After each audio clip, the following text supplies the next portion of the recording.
తోటి మనిషికి మనం ఎలా ఇస్తే వాళ్ళు మనకు అలానే ఇస్తారు. కాబట్టి అందరిలో మంచి మంచి మంచి మానవత్వాలు పెంచుకున్నారంటే అందరూ మనకు మంచిగానే కనపడతారు. కాబట్టి ఊరికే గొడవలకు వెళ్ళడాలు, దూషించుకోవడాలు, లేకపోతే ఊరికే పనికిరాని మాటలు మాట్లాడుకోవడాలు, ఒకరినొకరు అంటే ఒకరు లేని పక్షంలో అతని గురించి మనం మాట్లాడాలు, అతని మాటలు అలా అలా వెళ్ళిపోతాయి. అవి గొడవలకు కారణమవుతాయి. నా గురించి అలా అన్నారా, ఇలా అన్నారా, ఇవన్నీ గొడవలు. జీవితంలో ఒకటి గుర్తుపెట్టుకోండి, పోలీస్ స్టేషన్కి, కోర్టుకి, హాస్పిటల్కి, ఈ మూడింటికి మనం ప్రశాంతంగా వెళ్ళకుండా మన జీవితం హ్యాపీగా గడిచిపోవాలని కోరుకోండి.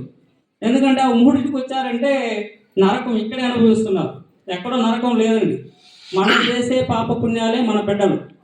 కాబట్టి మనం మంచిగా ఉంటే మన పిల్లలు కూడా ఆ పాపం ఆ పుణ్యం మిమ్మల్ని వాళ్ళని కాపాడుతుంది. వాళ్ళు అలానే బతుకుతారు, వాళ్ళు అలా పెద్దవాళ్ళు అవుతారు.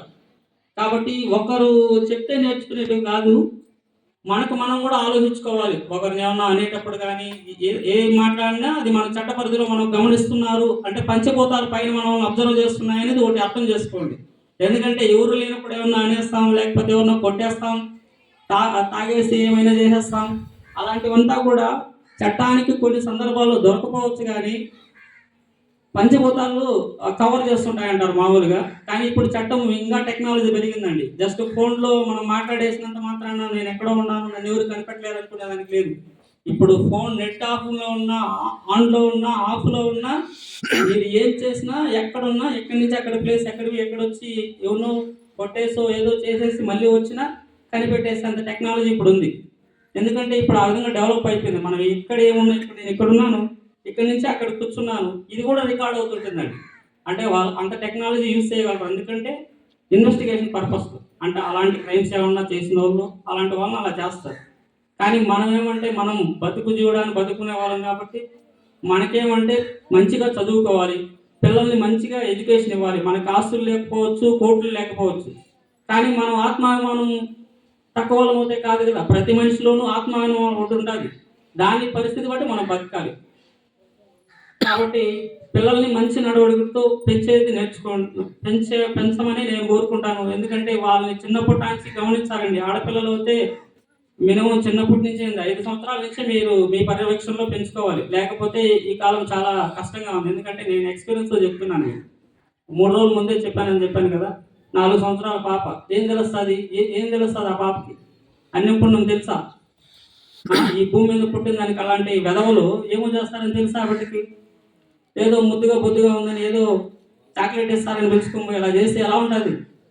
కాబట్టి సమాజంలో మార్పు అనేది రావాలి, చాలా మారాలి. అలాంటి ఆలోచనలు కనపడుతున్నాయి, ఎవడన్నా మాట్లాడుతున్నాడంటే ఫస్ట్ ఆఫ్ ఆల్ పెద్దవాళ్ళకి చెప్పాలి, లేకపోతే పంచాయతీ పెట్టాలి, లేకపోతే పోలీస్ స్టేషన్కి రావాలి. వాడిని మార్పించాలి. అంటే వాడు ఒక తల్లిదండ్రులు పెట్టే కదా, అతను చేసినోడు కూడా వాడు ఒక తల్లిదండ్రులు పుట్టిన పెట్టే కదా. కాబట్టి వాళ్ళకు కూడా తెలుస్తుంది కదా.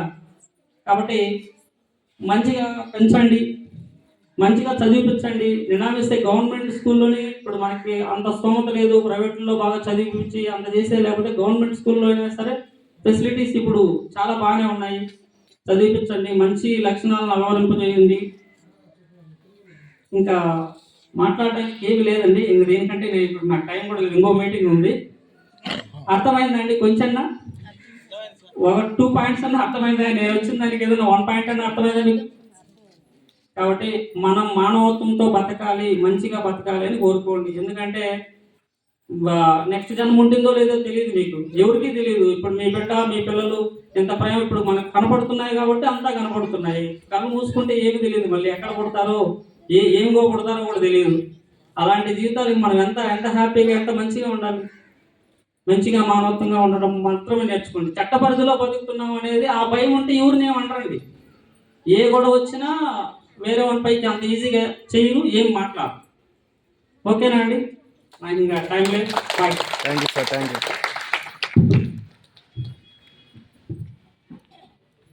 సామాన్య ప్రజలు ఆవేదన వేరు, కానీ ఒక న్యాయమూర్తి ఈ సమాజాన్ని చదివేసి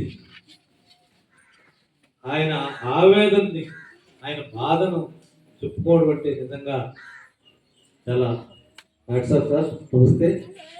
ఎందుకంటే ఏ న్యాయమూర్తి కూడా ఆ విధంగా అడగడు. నేను చెప్పింది మీకు ఏదన్నా అర్థమైందా, 1-2 పాయింట్లన్నా తెలుసుకున్నారా అని పరిశీలించే వాళ్ళు ఎవరు ఉండరు.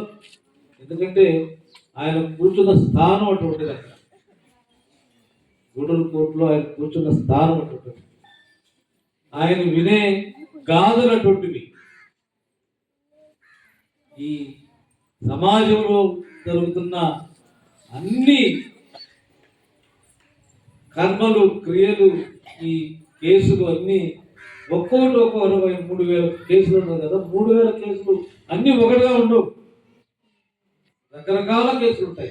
దాంట్లో ఒక కేసు చెప్పాడు, 3 సంవత్సరాల అమ్మాయిని ఆ విధంగా చేయడం అంటే అది తప్పు. మనందరి బాధ్యత కూడా. ఇందాక బాధ్యత అని ఒక మాట చెప్పారు.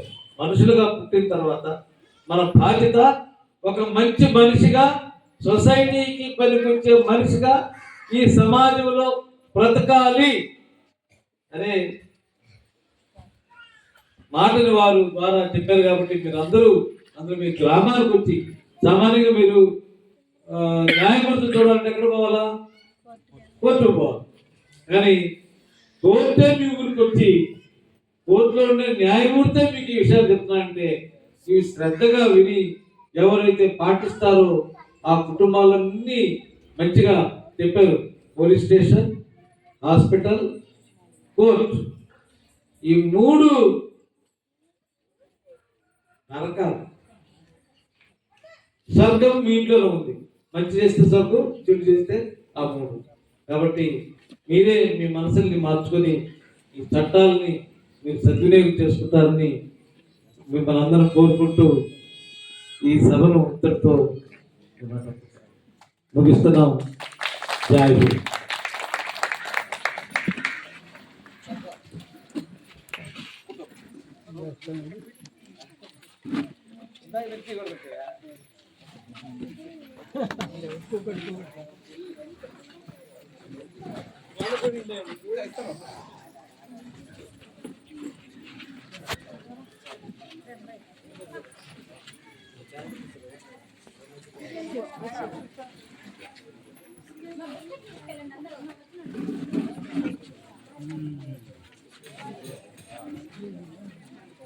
అదే